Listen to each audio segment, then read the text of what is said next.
고무보트 시찰입니다. 누가요? 지금 보면 고무보트 옆에 누가 타 있습니까?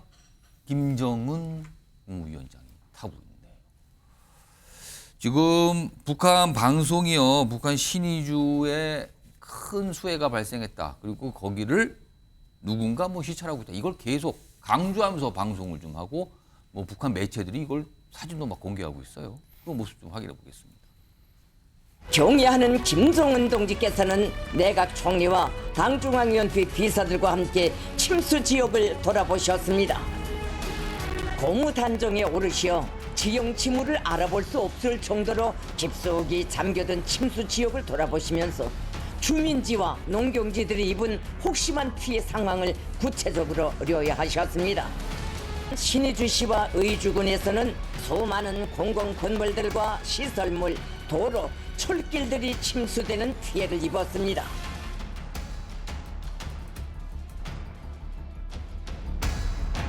비상재해용 비축물자들을 긴급 보장하기 위한 대책을 세우며 용납할 수 없는 인명피해까지 발생시킨 대상들에 대하여서는 엄격히 처벌할 것을 제기하셨습니다. 김정은 위원장의 모습을 반복적으로 북한 매체에 보여주고 있고요. 그리고 책임자를 엄격히 처벌했다. 엄청난 피해가 발생했다. 구체적인 숫자나 이런 걸 얘기하지 않습니다. 큰 피해가 발생됐다는 얘기를 반복적으로 하고 있습니다. 자, 그럼 지금 신의주가 피해가 크다 그러는데요. 화면을 좀 정리해봤습니다. 사진들이 지금 들어오고 있어요. 여기 보시면요. 왼쪽과 오른쪽이 같은 장소를 찍은 사진이라고 합니다. 여기 보면 침수 발생 5월 8일 사진. 이게 위에서 본 모습인데 지금 침수 발생 후의 모습. 다 잠겼습니다. 그냥. 바다 또는 호수가 된 것처럼 보이잖아요. 이런 상황이 발생할 정도 피해입니다. 피해가 굉장히 크다 그래요. 근데 북한에서는 구체적인 얘기는 하지만 우리가 추정거리에 굉장히 많은 사상자가 발생했을 것으로 지금 얘기가 되고 있습니다. 자, 다음 화면 하나 더 보겠습니다. 지금 수해 현장을 고무보트를 타고 다니고 있죠. 그 영상이 공개됐는데 그 내용 좀 화면을 정리해 보겠습니다. 처음에는 자동차를 타고 갔는데 거의 잠길 뻔했죠. 근데 그 이후에는 이제 보트를 타고 29일, 30일인데 여기 가만히 보세요.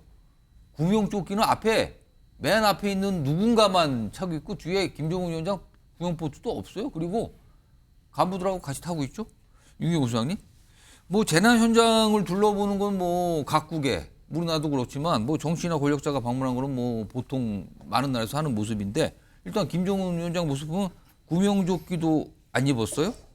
그리고 저 자동차 같은 경우는 저런 모습까지 공개가 됐단 말이에요.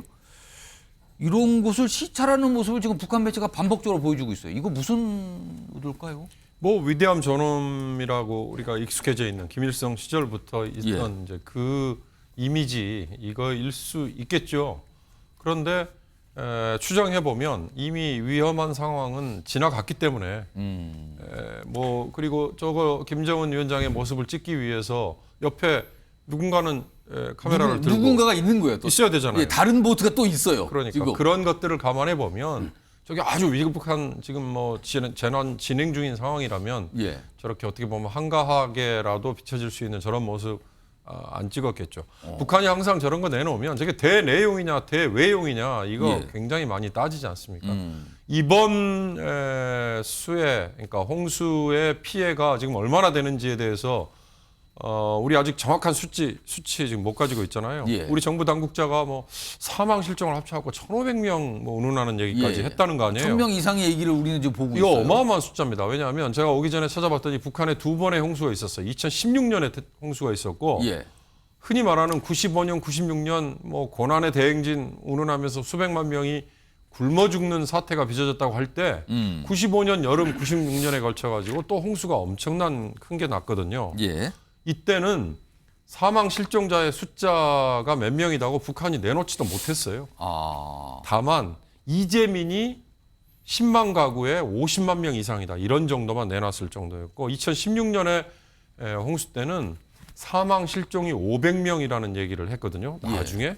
그런데 지금 1,000명이 넘고 1,500명이다 그러면 그때보다 훨씬 더 심각한 수준이잖아요. 근데 북한이 저걸 어떻게 보면 날것에 가까울 정도로 왜 내놨을까? 국제사회의 인도적 지원을 내심 바라고 있는 건가? 근데 아무리 남북 관계가 악화됐을 때도 예. 저는 홍수 또는 기근 이후에 우리가 지원을 했던 끊이지 않았거든요. 예. 그러니까 그런 것들이 앞으로 다음에 전개될 혹시 상황이 아닐까 하는 조심스러운 짐작도 할 수 있죠. 지금 저런 영상 공개가 이례적인 게 그 영상 속에 포함된 내용 중에 보면 고무보트를 타고 가는 김정은 위원장의 모습이 있는데 가다가 나무 근처로 보수가 막 이렇게 흘러가죠. 그러면서 머리가 쓸리는 나뭇가지에 머리가 쓸리는 모습까지 있었는데 이것까지 다 공개가 됐어요. 이게 북한에서 있을 수 있는 일인가? 지금 저런 모습을 그냥 보여준 거예요, 다. 지금 보시죠? 저런 모습까지 있었어요. 옆에 있는 누군가가 막 뭔가 수습을 하려고 그러죠? 나뭇가지 거의 찔릴 뻔한 모습이거든요. 저런 모습까지 그냥 그대로 나왔습니다, 지금요. 그리고 다른 모습도 있습니다. 화면 좀 보겠습니다. 여기 보시면 저 보트에 뭐가 동그라미 안에 뭐냐면 저게 잿더리하고 담배예요. 저 와중에 또 잿더리하고 담배를 챙겨가는 모습까지도 그냥 공개가 다 됐어요. 이제 노출됐는데 이거 관련해서는 이주로 이렇게 최근에 국정원이 국회에서 이제 보고한 내용 중에 하나면 북한 김정은 위원장 체중이 뭐 한 140kg 나가고 건강 상태가 그다지 좋지 않다. 그리고 뭔가 약을 먹고 있는데 지금 뭔가 새로운 약으로 바꾸려고 있다. 그것까지 파악됐다는 얘기가 나왔는데 그만큼 건강이 그다지 좋지 않은데 수해 현장 가면서 담배를 꼭 챙겨가는 거네요. 이게 그때 탈북자 때 외교관 얘기 들어보니까는 예. 김정은하고 대면했을 때 그냥 숨 쉬고 있는데도 숨 호흡이 자연스럽지 않아가지고 거친 숨소리가 들릴 정도로 좀 몸 상태가 좀 비대한 거예요. 약간 심장이나 폐인가요? 그럼 이게 심장, 폐, 체중 때문에? 호흡기 이런 쪽에 좀 문제가 있는 것 같더라고요. 그 정도로 건강이 안 좋으면 보통 담배를 먼저 끊어야 되는데 아마 북한에서 담배라는 게 상징적 의미가 있는 것 같아요. 건강보다는 최고 영도력을 가진 지도자가 옛날에 솔방울도 수류탄으로 바꿔서 예. 뭐 독립운동도 했다 그러지 않습니까? 그런 최고 영도를 가진 사람만이 저렇게 많은 지휘자들 예. 안에서 혼자 담배를 필 수 있고 잿더리까지 구비될 수 있다. 그걸 상징적으로 계속 보여주는 것 같아요. 그리고 지금 구명조끼 안 입고 있는 것도요. 그렇습니다. 아마 저것도 상당한 잠수부대가 밑에서 만약을 대비하고 있을 거고요. 잠수부대가요? 네, 혹시나 잠수는 저렇게 위험하게 할 리가 없죠. 오. 그렇고 드론 띄운 것도 예. 아마 드론을 여러 대 띄워가지고 아마 뭔가를 찍었어요. 계속 그렇죠. 찍고 있습니다, 예, 지금. 그렇게 정성을 들인 거는 이거는 대외적으로 보여주고의 용도가 명백하다. 그렇게 볼 수 있습니다. 이준우 위원께서 이 구명조끼 안 입은 걸 갖고 새로운 해석을 했어요. 뭔가 대비는 됐을 것 같다. 그런 와중에 지금 속보 들어왔습니다. 속보 좀 차근차근 하나씩 보겠습니다. 자, 정부가요, 북한에 수해 복구 물자 지원 의사가 있다. 이렇게 밝혔습니다. 협의 준비는 끝났다. 요거 조심스럽게 아까 일찍이 좀 나왔었는데 이제 우리 정부가 도와줄 의사가 있다라는 거예요, 지금. 그리고 대한적십자사에서 북한의 수해 구호 물자 지원 의사를 밝혔습니다. 도울 의향이 있다. 북한 피해가 지금 뭐 사상자 포함해서 뭐 1,000명 이상이 좀 나왔다고 우리는 파악이 되고 있어요, 지금요. 설명도 좀 있었는데 일단 우리 정부는 북한을 도와줄 의사가 있다. 이게 좀 정리가 돼 있는 상태입니다. 김선일 평론가. 네. 북한이 이런 걸 생각했을까요? 피해 사항을 굉장히 빠르게 공개했거든요. 네. 이거 어떻게 봐야 됩니까?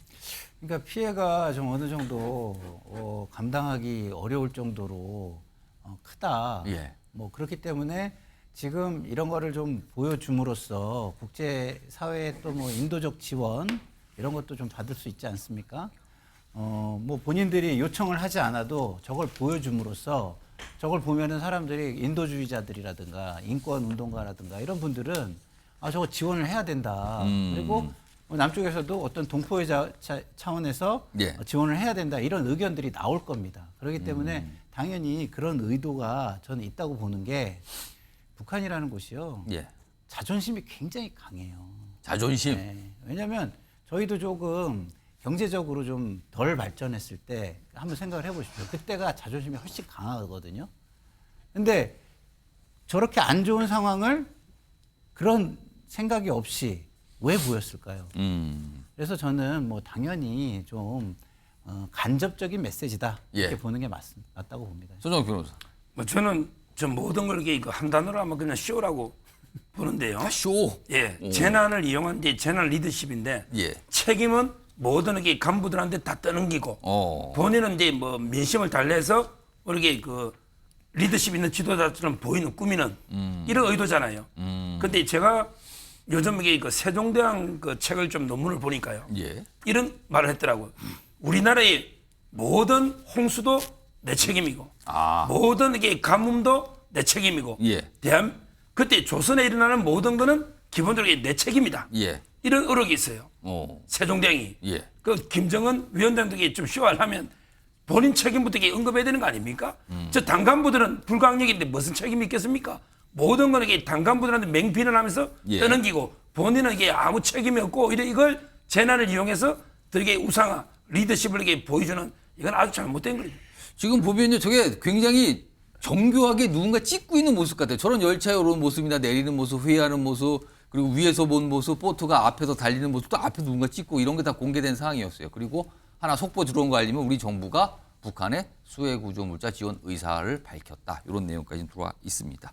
자, 북한의 이 수해 피해 상황에 대해서 전해드렸고요. 우리는요, 지금요, 전국적인 폭염에 시달리고 있습니다. 지금 오늘로 이제 8월에 접어들었는데 이게 뭐 계속 이어진다는 얘기도 계속 나오고 있어요. 자, 그럼요.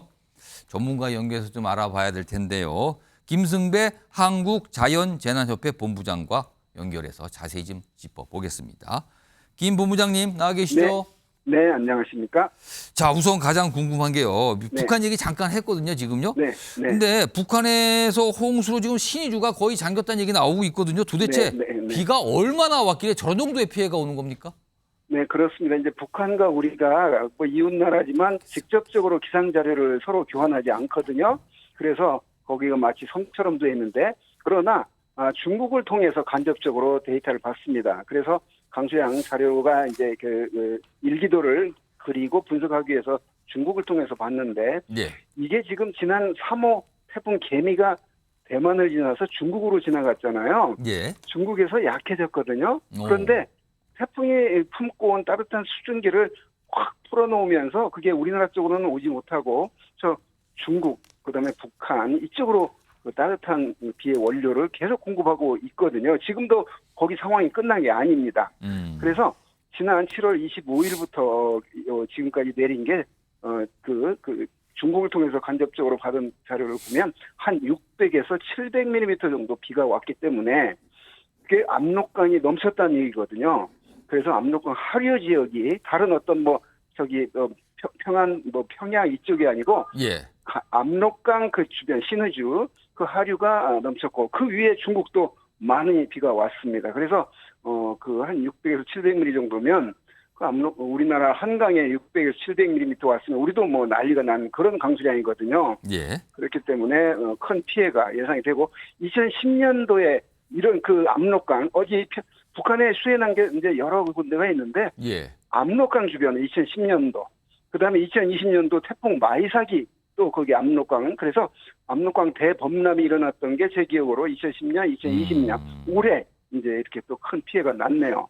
자, 우리 얘기를 하는데 우리는 지금 비가 아니고 전 장마는 그쳤는데 더위인데요. 더워도 너무 덥습니다. 지금 폭염 위기 경보가 이제 심각 단계까지 이제 올라가 있는 상태인데 왜 올해는 유독 이렇게 덥습니까? 네, 재난을 담당하는 행정안전부는 그런 어떤 폭염에 대해서 4단계 관심, 주의, 경계, 심각. 그러니까 이제 최고 단계가 지금 내려져 있거든요. 그 심각까지 올라간 이유가 전국에 특보를 내리는 어떤 그 시도 단위로 이렇게 나뉘어져 있는데 시군별로 그게 특보 지역이 183개 특보 지역입니다. 그런데 179개 지역이 폭염 경보 또는 폭염주의보가 내려져 있거든요. 그렇게 되면 거의 전국에 지금 폭염주의보나 경보가 내려져 있는데 35도 이상이 3일 이상 계속 지속될 것으로 예상될 때 심각 단계의 재난 경보를 행정안전부가 발령을 하는데 그게 내려져 있습니다.